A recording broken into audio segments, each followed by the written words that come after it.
his big mistakes with bigger Deflect the essence of that. That's what I tried to find in every scene was the pain of the youth.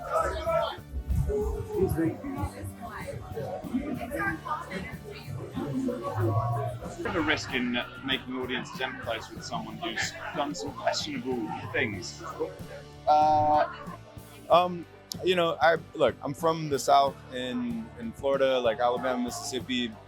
You know, I wasn't always an actor. I didn't dream. I didn't watch the Oscars as growing up and was like, oh, I want to do that. And like, I had a very different life before I became an actor. And I've learned more than anything that we're all probably like 2 decisions away from being in a very, very different place than we are.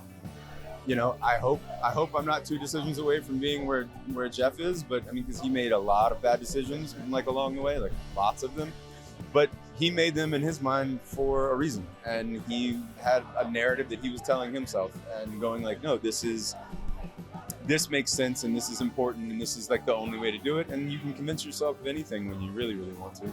Russ, where would you hide out if you were going on the run? A real nice hotel. Yeah. I think it's just a really good movie to go see, to just feel like connected to everybody again. It's just like a really sweet film without being sappy or anything. It feels very realistic, and it's just everything you kind of want from a movie done in like a very truthful way. So I think that people, you know, they feel good about seeing that when they walk out of the theater, you know.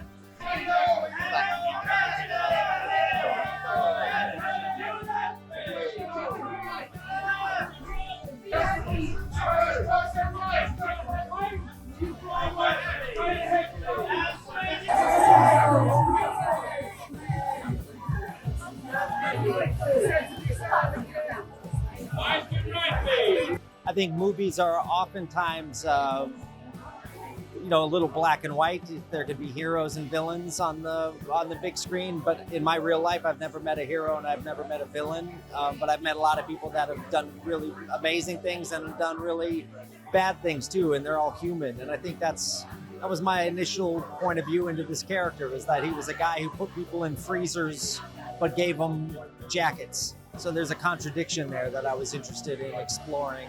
And then the real people in his life who I talked to, they all kind of met his mistakes with equal amounts of grace and forgiveness. And so I wanted to put that into the world. I think our world's so conflicted right now and battling each other all the time that this movie felt like a good reprieve from that. Begin to balance that whole humanity with the actual reality. I had 2 reactions. The first reaction when I told Jeffrey that it was going to be Channing Tatum is he said, you have to find someone uglier.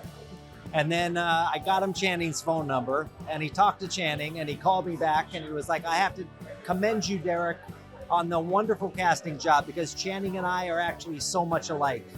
We both play defensive ends. We both have very high motors, and we're both extremely attractive. I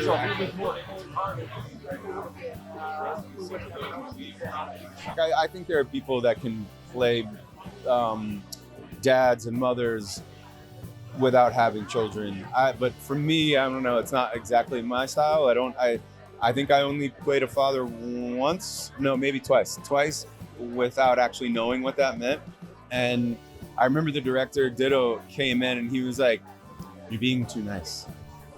You're playing too much with them. And I was like, what? I was like, what do you mean? And I was like, I'm just trying to be like a fun dad. And he's like, yeah, when you have kids, like you can't be like that, like sweet and fun all the time, because you're just trying to get them to go to sleep and like brush their teeth. And I would have never have understood that until now I have children, and I'm like, oh man, like you just want them to go to sleep. And you're like, you just want them to brush their teeth and take a shower.